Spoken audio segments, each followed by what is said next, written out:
right now Geno's the starter, and there's to me, Coach Bowles has said it. I say it. I think everybody said it. That's the way it sits, and that's the way we expect it to be. You know, unless something happens that you get an injury or something like that you don't foresee. That's how we anticipate it going. So that was Jets offensive coordinator Chan Gailey naming Geno Smith the team's starter. Despite the 34 interceptions he had in his first 2 seasons, Coach Todd Bowles has only gone as far as saying that is the plan, to give him first-team reps during starting training camp. So I have a question for our coach, because you said before we went to break, that's in pencil. It's in pencil. Do you really believe that they're going to make him the starter? Yes. I mean, he has a start. It's his job to lose. I know Chan Gailey. He worked for me in Kansas City. He's been a head coach in this league twice with your Dallas Cowboys, with the Buffalo Bills. He's a really good offensive-minded guy. He'll put him in position to have some success. They went out and got Brandon Marshall, obviously. That's going to help them as well with the receiving core they have now. So I just think Geno Smith, he has to understand something. You can't turn the ball over 41 times. He's turned the ball over the last 2 years 41 times. Fitzpatrick, by the way, can't practice. This was not that hard of a decision. Okay. You know, and I think what because they of do his broken leg, he's recovered. That, and they take the air out of the ball from the media. I shouldn't say that. They take the air away from the media in the fact that when you go to practice and you say, you know what, there's competition at the quarterback position. Sure. Every practice, kind of when Tim Tebow was there, we actually had a studio there, and everyone's charting throws. It was 7-on-7, he started, he did this. Then they get into the locker room. They ask the players after the first week, hey, who do you think the starting quarterback should be? It becomes one of those deals. Geno Smith is the guy. They drafted him. He gets an opportunity. He finished the season kind of going this way. Yep. Okay, sure. So you say, hey, let's give this guy a chance. Sure. Geno, you want to be the starter, it's your ball. You go play with it. Now, we'll see what happens. Okay, knowing Chan the way you know him, yes. Is it possible he's taking Geno on as sort of a pet project? Like, I can no do doubt. this. No doubt. There is no doubt. The best he can be. There's no doubt. And he will do everything he can to make this young man successful. Yeah, right. He'll put him in a lot of what I call a shotgun, you know, the pistol, because he seems to feel very comfortable in that. He'll get him on the edge some, throwing the ball. He'll get the ball out of his hand very fast. So he's going to have a chance to have some success. Stephen A. Coach says Geno Smith's the starter in pencil, and they will work with him. Yes. Your take?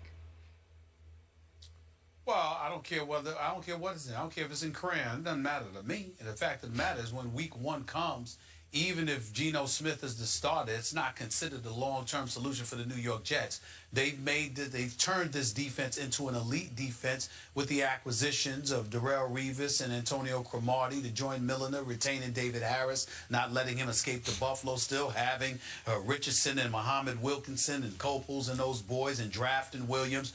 This defense is expected to be big time. And then offensively, you've got a #1 receiver in Brandon Marshall, who's looking forward to coming to New York. Skip, I saw him on the streets of Chicago last week when I was there. He can't wait to get to New York and do his thing. So you got him, you got Decker, you've got some decent runners, Bilal Powell, you got Ridley and those boys in New York.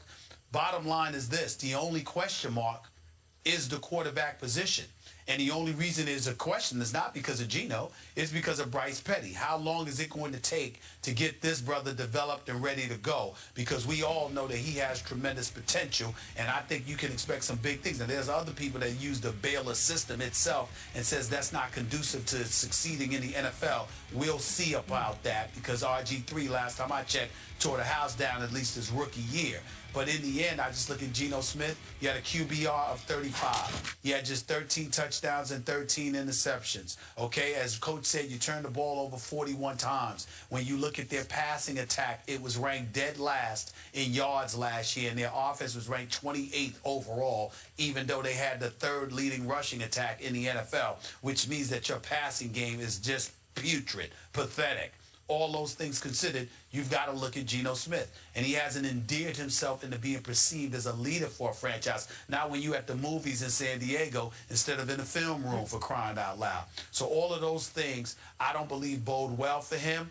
But I think this is a matter of when Bryce Petty will be ready. And that will determine what happens between Geno Smith and Ryan Fitzpatrick. But I think ultimately Bryce Petty will be the new starting quarterback for the New York Jets. It's just a matter of when, not if.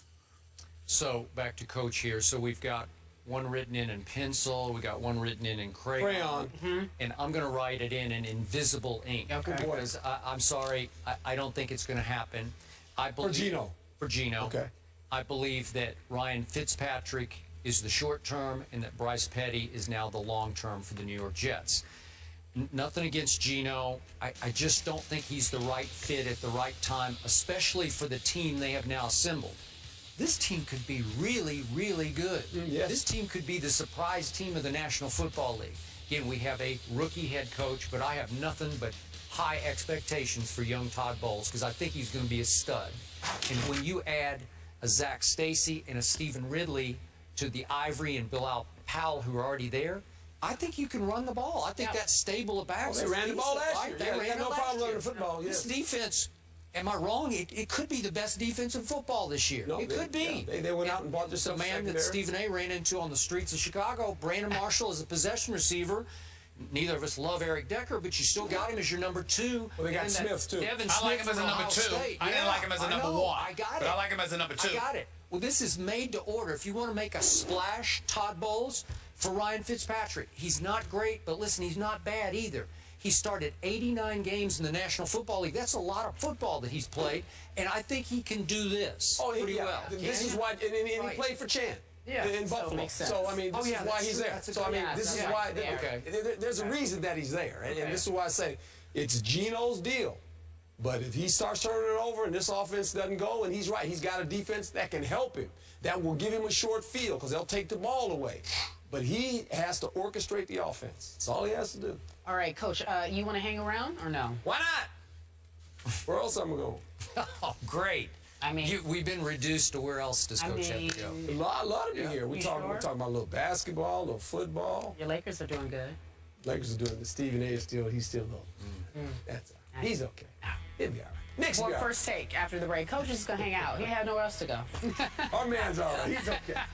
First Take is presented by Chase, celebrating small business. Learn more at chase.com/smallbusinessweek.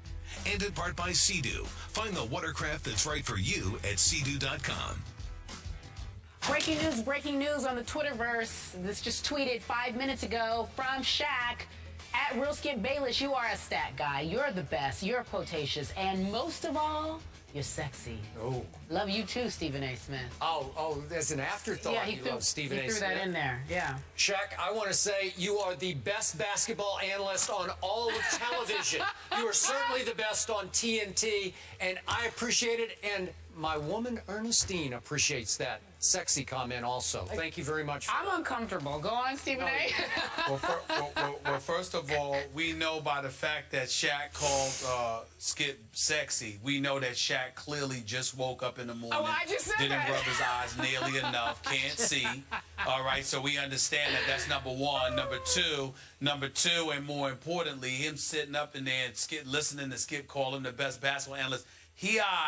He's getting better because he's finally learning to listen. He's talking. Well, he's talking and he's not mumbling. He takes so he over actually the show. Understand he what makes he says. the best points night after He You thought he should have won the contest, right? He yells at me and gets on the air and mumbles with everybody else. He's starting to talk now. So I'm Shaq, pleased. We enjoyed you lip syncing. We thought you should have won. He was amazing, was he not? Bird, right? The bird. His pants dropped. It was fun. All right.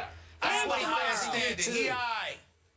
10 a.m. Eastern, Excuse me? ESPN 2. Monday, folks. We'll see you then. Enjoy the game, Stephen A.